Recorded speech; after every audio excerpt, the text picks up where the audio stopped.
Hello, I'm Diane Day. And I'm Amanda White, and we a- are the creators of Shy Cat and the Stuff the Bus Challenge. And this is the True North Country Comics podcast.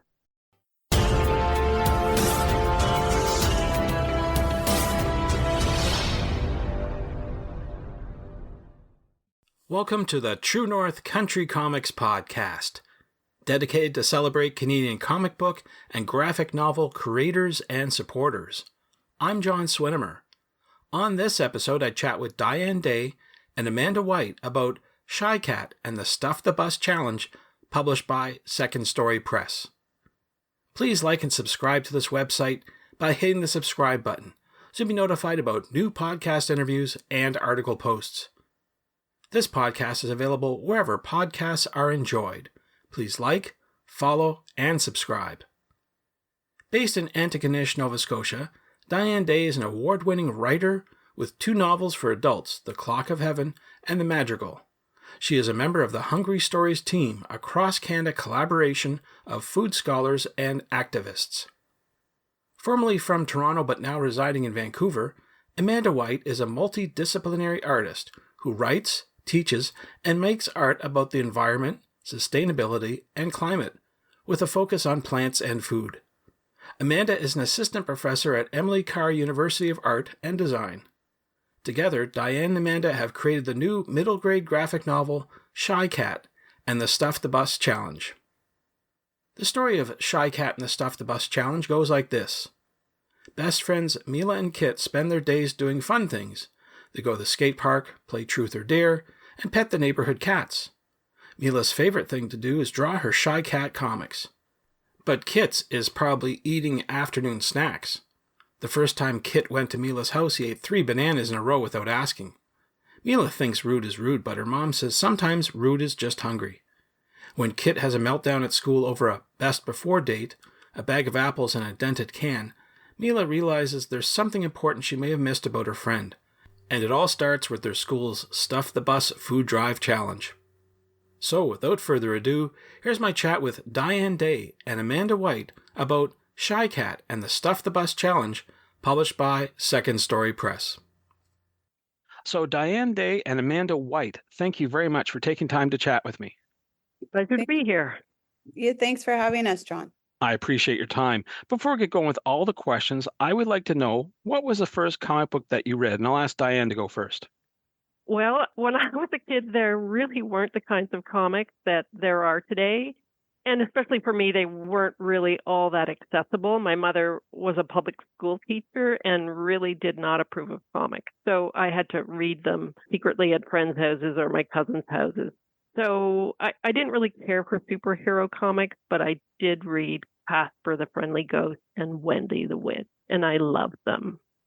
Very good. How about you, Amanda? What was your first comic book that you read? Well, I was trying to think about how to answer this question because I kind of don't remember the first comics that I read. I've always been interested in like funny comics more so than the kind of superhero genre. And then later in life, more interested in kind of alternative comics with the X and graphic novels and that kind of thing. But I was recently thinking a lot about Calvin and Hobbes because I really liked those when I was a kid, and I have a collection of them that are sort of old and falling apart. And my kid, who's now 8, is obsessed with them, and he's reading my old books, and they're falling apart even more, but it's just really lovely to see through his eyes. That's great. Those are great books growing up and even today. But I'm wondering who or what inspires you to create today? And Diane, I'll ask you to go first.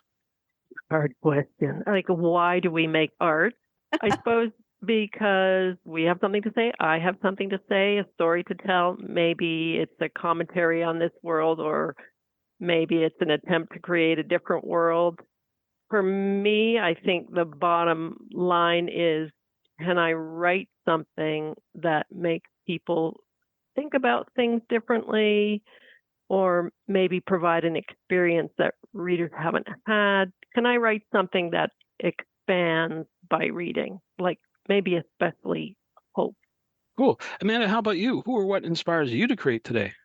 Yeah, I agree with Diane, it's a hard question because it's sort of like, what is the purpose of art a little bit, but maybe I'm thinking too broadly about that. I don't know. But similarly, I think not as a writer, but as a visual artist, which is sort of where I'm coming from, it's also about communicating different things. And I suppose like I work in all different mediums, but for me specifically, the comic medium is inspiring because of the kinds of audiences it can reach. So I guess that's something that I think about a lot with regards to this project and comics in general, is just how much fun it can be and how many possibilities there are for reaching people through this sort of like special combination of words and images.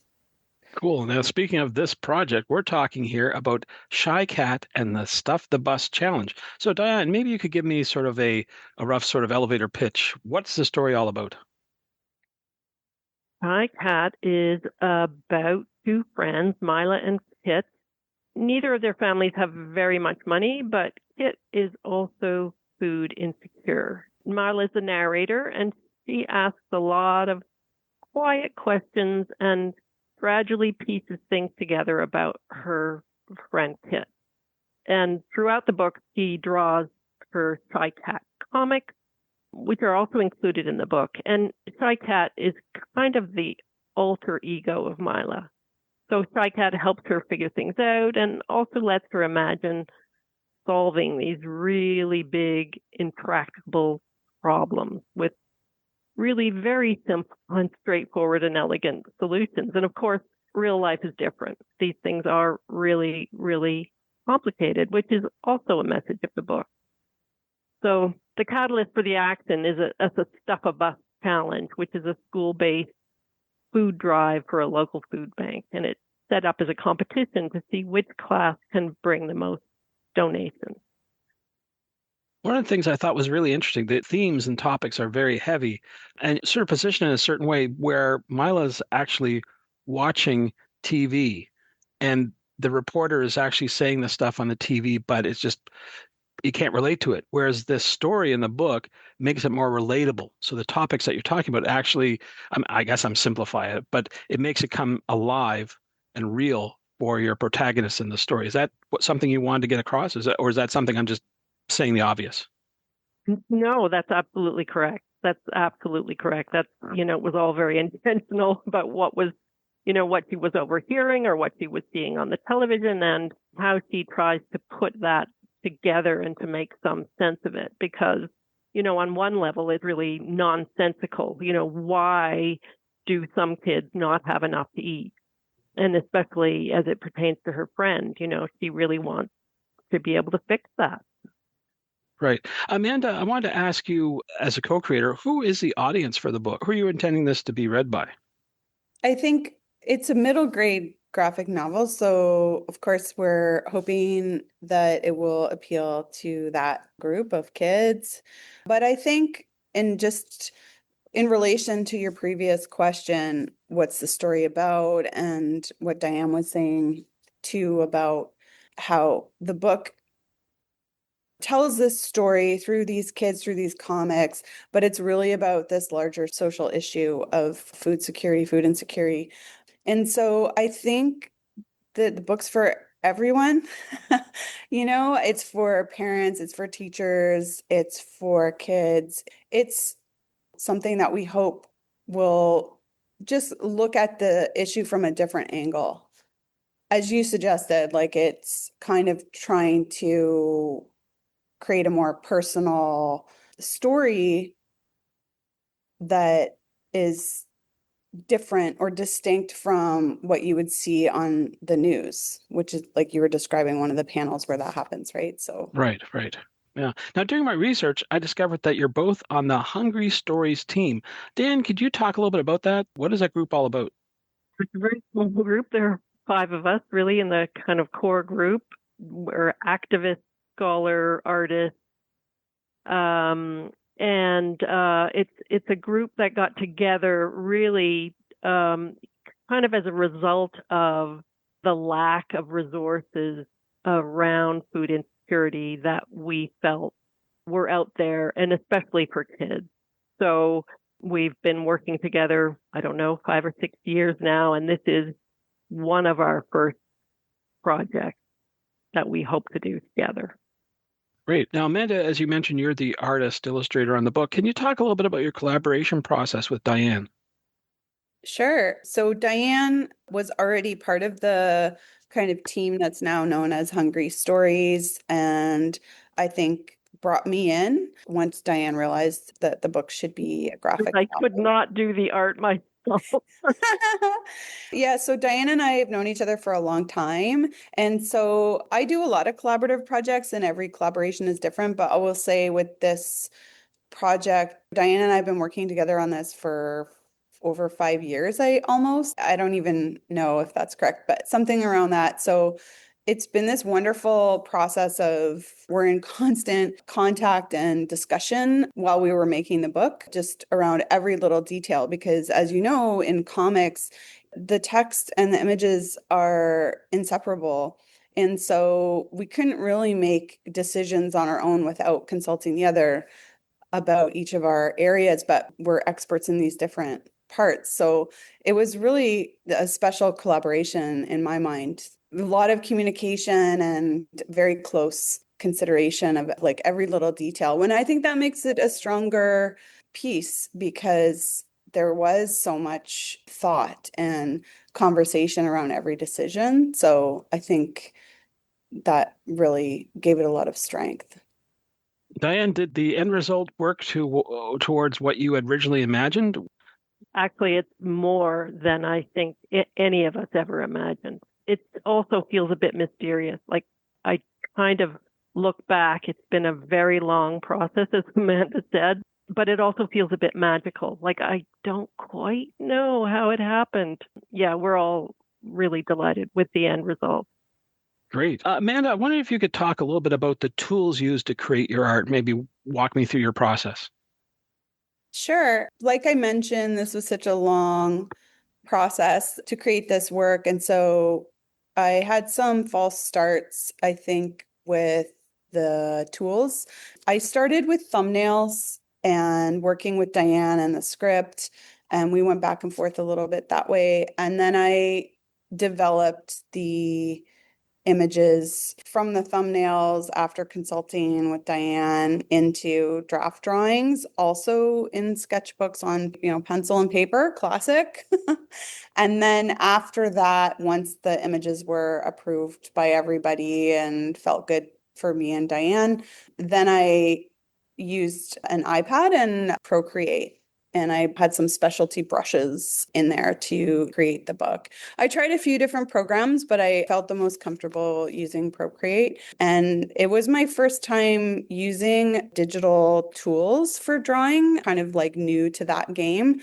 But I felt it was really useful for the comic medium to be able to work in layers, especially when there's going to be edits and things and different elements added in like text and that kind of and color later. And I should say too, we had Jessie Zhang, a colorist, join us to do the color at the end, and having her expertise was so amazing. It really like brought the images to life. I also thought I would color it, but quickly realized that that wasn't really my strong suit. And so it was really nice to bring in another person and have them do that part. Wow, that's amazing because I would have assumed, not knowing, that you use traditional tools to create it. So I'm glad you're able to get the feel that you wanted out of the digital technology. That's terrific. Thanks. Yeah, I think I'm glad it tricked you. Diane, I got to ask you about promotion. I know you're doing this podcast with me, but are there any plans to promote your book maybe at events or festivals in the near future? We hope to be. Our publisher have been fantastic. I'd also like to say that, Second Story Press. They've put our name forward for numbers of things, but none are confirmed yet. Okay, so I have to stay tuned. I know we're here talking about Shy Cat and the Stuff the Bus Challenge, but I got to ask you both, what's your next project? Amanda, do you have anything on the go that you can talk about? Sure. Well, I think I might throw it over to Diane, but we do have plans for further books in the series. So Diane's kind of working on that right now. and I'm really excited about where this could go. We never envisioned it as a series initially, but once we made the book, it kind of seemed to make sense that these characters might continue on their journeys and sort of approach other topics with the same kind of fun way of dealing with issues. Diane, can you give a little hint about what's coming down the road? I think kids need really accurate information about those really complicated issues. So Amanda said, other kinds of social or environmental issues, and in a format that will be engaging to read about and learn about. So TriCat isn't like a how-to book about how to change the world, but we want to show kid characters who have agency kind of at an appropriate level. And so book 2 is underway, and I think we'll be kind of going towards pollution, plastic, environmental impact. That's kind of where we're headed. Very good. You both have projects on the go. I'm wondering where you recommend that people go online to find more about what you're doing today and in the future. Maybe Diane, I'll ask you to go first. Well, I have a personal website, which has been a bit neglected lately, but it is dayletters.ca, dayletters.ca. And the Hungry Stories Collective have a website, so you can find us there, which is Hungry Stories, all one word, .ca. Very good. And how about you, Amanda? Where can people find you online? Sure. So I'll also mention that the graphic novel right now has an Instagram account, which is @StuffTheBus. And I have my own Instagram account, which is @TheTiniestSeed. Personal website, amandawhite.com. And I'm also faculty at Emily Carr, University of Art and Design. So you can get in touch with me there through the school's website. Great. Well, those are all the questions I have for you, but I'm wondering, is there something I didn't ask that you want to get across in this interview? And I'll leave it open to either of you if you want to say something. I'll just remind everyone that the book is coming out on March 3rd through Second Story Press. You can pre-order it online through your favorite local independent bookstore or wherever else fine books are sold. And we hope everyone really enjoys it. Thanks to Diane and Amanda for the chat. You can discover more about Diane Day at dayletters.ca. You can discover more about Amanda White online at amandawhite.com and on Instagram at @TheTiniestSeed. You can visit the Hungry Stories website at hungrystories.ca. You can read more about Shy Cat and the Stuff the Bus Challenge online at the Second Stories Press and on Instagram at StuffTheBus. And thank you for tuning in to the True North Country Comics podcast.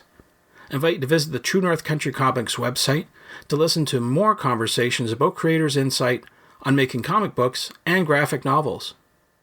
I also encourage you to subscribe via the website so you'll be notified about new podcast interviews and article posts. This podcast is available wherever podcasts are enjoyed. Please like, follow, and subscribe. You can follow along True North Country Comics on most social media sites, and you're encouraged to send any and all feedback to John at truenorthcountrycomics.com. Thanks for tuning in, and come back soon for another episode. Bye for now. True North Country Comics Podcast is copyright True North Country Comics, copyright 2026.